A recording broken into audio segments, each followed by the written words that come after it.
हाँ तो नमस्ते जी। आज मैं साइंस का ऑब्जेक्टिव लाया हूँ। VVI 2026 के पेपर में सीधे लड़ जाएगा फाइनल पेपर में। यही 20 आएगा, 20 अंक आज पक्का है इसी ऑब्जेक्टिव से।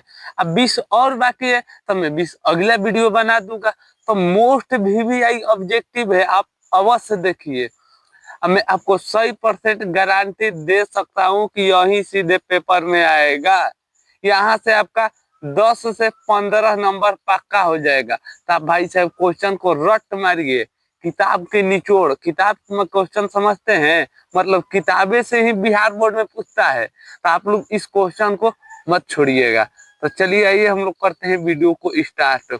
मैं अभी बता दे रहा हूँ, वीडियो शुरू करने से पहले बहुत VVI सवाल है। 5 से 10 मिनट में हम लोग कर देंगे समाप्त, ठीक है। तो चलिए हम लोग करते हैं वीडियो को स्टार्ट। उससे पहले आप चैनल पर नए हैं तो चैनल को सब्सक्राइब कर लीजिए और लाइक करके इस वीडियो के अपने दोस्तों को पास शेयर कर लीजिए जिसे विज्ञान में डर लग रहा है। तो ये हम लोग देखते हैं क्वेश्चन। तो पहिल का क्वेश्चन VVI लगा लीजिए, 2026 के पेपर में आएगा। विद्युत चुंबक बनाने के लिए प्रयास किस पदार्थ के छड़ का उपयोग किया जाता है? विद्युत चुंबक बनाने के लिए हम लोग का किस पदार्थ के छड़ का उपयोग करना चाहिए? तो इस क्वेश्चन को रट मारिएगा, नरम लोहा का उपयोग करना चाहिए। कैसा लोहा का उपयोग करना चाहिए? नरम लोहा को उपयोग करना चाहिए। 2 नंबर क्वेश्चन देखिए, हमारे घरों में जो विद्युत आपूर्ति की जाती है वह है, जो हमारे घर में विद्युत धारा आता है आखिर वो कितना धारा के आता है? तो आप लोग याद रखिएगा 220 प्रत्यर्थी धारा। कितना आता है? 220 प्रत्यर्थी धारा। मोस्ट VVI सवाल है, इस क्वेश्चन को भी नोट कर लीजिएगा।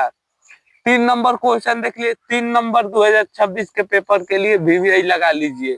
किसी वस्तु का प्रतिबिंब आंख के जिस भाग पर पड़ता है वह है, मान लीजिए जो मनुष्य है, आखिर मनुष्य के आंख पर जिस भाग पर प्रतिबिंब बनता है आखिर वो क्या कहलाता है? तो इस क्वेश्चन को रट मार लीजिए, रेटिना कहलाता है। क्या कहलाता है? रेटिना कहलाता है। 4 नंबर क्वेश्चन मोस्ट और VVI इंपोर्टेंट सवाल 2026 के लिए। एक स्वस्थ का मनुष्य, एक स्वस्थ आंख की न्यूनतम दूरी है। एगो स्वस्थ आंख मतलब एगो मनुष्य की आंख चाहे जानवर का आंख कितना दूर तक देख सकता है? तो कहिएगा अनंत। कितना नजदीक तक देख सकता है? तो आप कहिएगा 25 सेंटीमीटर। इन दोनों में से एक आएगा परीक्षा में, इसे आप लोग नोट कर लीजिएगा। अब देखिए 5 नंबर क्वेश्चन, जीवाश्म ईंधन का ऊर्जा का वास्तविक स्रोत क्या है? तो आप लोग याद रखिएगा, इनका राइट आंसर हो जाएगा इनमें से कोई नहीं है। जीवाश्म ईंधन ऊर्जा का स्रोत इनमें से क्या है? कोई नहीं है। 6 नंबर क्वेश्चन देखिए, विद्युत चुंबक प्रेरक की खोज किसने किया था? VVI सवाल। VVI सवाल है, विद्युत चुंबक प्रेरक की खोज सबसे पहले किसने किए थे? तो आप इस क्वेश्चन को लगा लीजिए, फराडे ने किए थे। किसने किए थे? फराडे ने किए थे। किसने किए थे? फराडे। मोस्ट VVI इंपोर्टेंट सवाल है। 7 नंबर क्वेश्चन देखिए, जो नेत्र निकट स्थित वस्तु को साफ नहीं देख सकता आखिर वह नेत्र है? मान लीजिए जो नेत्र निकट की वस्तु को साफ नहीं देख सकता, उस नेत्र में होता है जो वस्तु निकट की वस्तु को नहीं देख सकता है, तो मतलब दूर की वस्तु देख सकता है। तो इसमें कह दीजिएगा दूर दृष्टि दोष। फिर क्वेश्चन घुमाकर पूछेगा दूर दृष्टि दोष में कौन सा लेंस लगाया जाता है? तो अवतल उत्तल लेंस लगाया जाता है। इस क्वेश्चन को देखिए, समीकरण CaCO3 उष्मा COT में किस प्रकार का समीकरण है? तो इसको आप बताइएगा। तो 8 नंबर क्वेश्चन को आप लोग ध्यान रखिएगा, ये हो जाएगा ए वियोजन अभिक्रिया है। कौन अभिक्रिया है? वियोजन अभिक्रिया है। ये क्वेश्चन को लगा लीजिए, VVI 2026 के पेपर में 100% गारंटी है तो आएगा। साग सब्जियां का विघटित होकर कंपोस्ट बनना किस अभिक्रिया का उदाहरण है? जो साग सब्जियां है वो कंपोस्टित होकर अभिक्रिया कर लेते हैं, ये किसका कारण है? तो आप याद रखिएगा, ये है ऊष्माक्षेपी अभिक्रिया। कौन क्षेपी अभिक्रिया है? ऊष्माक्षेपी अभिक्रिया VVI सवाल है। अब देखिए निम्नलिखित में कौन विजातीय योग है? तो इनका आप तो जानते हैं, ये चूना पत्थर कैसा एक यौगिक है? तो विजातीय यौगिक है। अभी तक 10 तो ऑब्जेक्टिव हम लोग क्या कर लिए हैं? समाप्त कर लिए हैं। अभी 10 बाकी है, तो आप लोग पूरा वीडियो अंत तक देख लीजिए। तो मैं आपको गारंटी दे लेता हूं तो आपका एक भी फाइनल परीक्षा में नहीं छूटेगा। 11 नंबर क्वेश्चन देखिए, निम्नलिखित में से पीएच का कौन सा मान क्षार विलयन को देता है? काशी को देता है तो क्षार विलयन को, तो आप कहिएगा 13 हो जाएगा। 12 नंबर क्वेश्चन देखिए, कौन सा धातु कमरे के ताप पर द्रवित अवस्था में होता है? कौन सी वस्तु? तो आप ये ब्रोमियन, ये जो होते हैं द्रवित अवस्था में होते हैं। 13 नंबर क्वेश्चन देखिए, सीसा और टीन के मिश्रण से क्या बनता है? लगा लीजिए 2026 के पेपर में आएगा ही आएगा। सीसा और टीन से क्या बनता है? तो आप कहिएगा सीसा और टीन से सोल्डर बनता है, सोल्डर। 14 नंबर क्वेश्चन देखिए, 14 नंबर मोस्ट VVI सवाल है, ऑक्सीजन के दो परमाणुओं के बीच कितने अबंध पाए जाते हैं? भाई साहब मोस्ट VVI सवाल है, ऑक्सीजन जो होते हैं उनके बीच कितनी परमाणु पाए जाते हैं? तो आप कहिएगा 2 होते हैं। कितनी होते हैं? तो 2 होते हैं।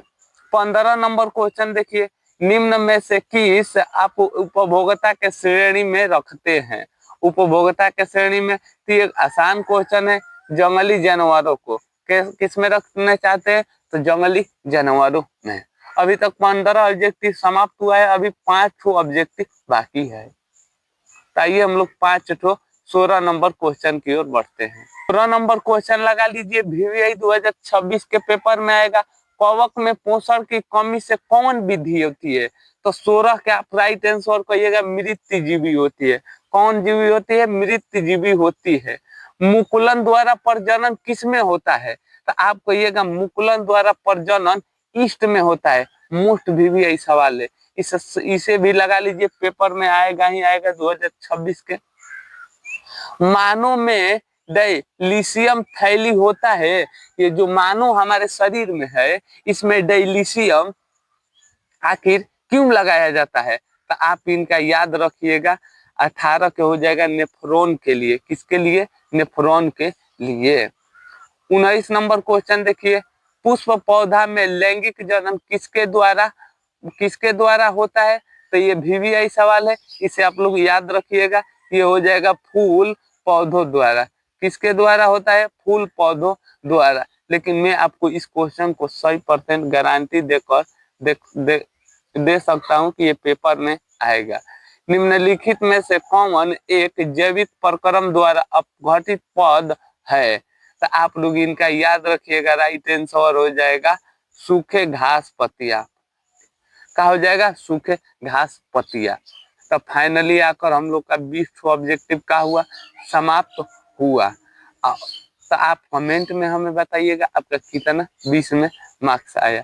ठीक है, तो आप हमें कमेंट में जवाब दीजिएगा 20 में आपका कितना मार्क्स रहा।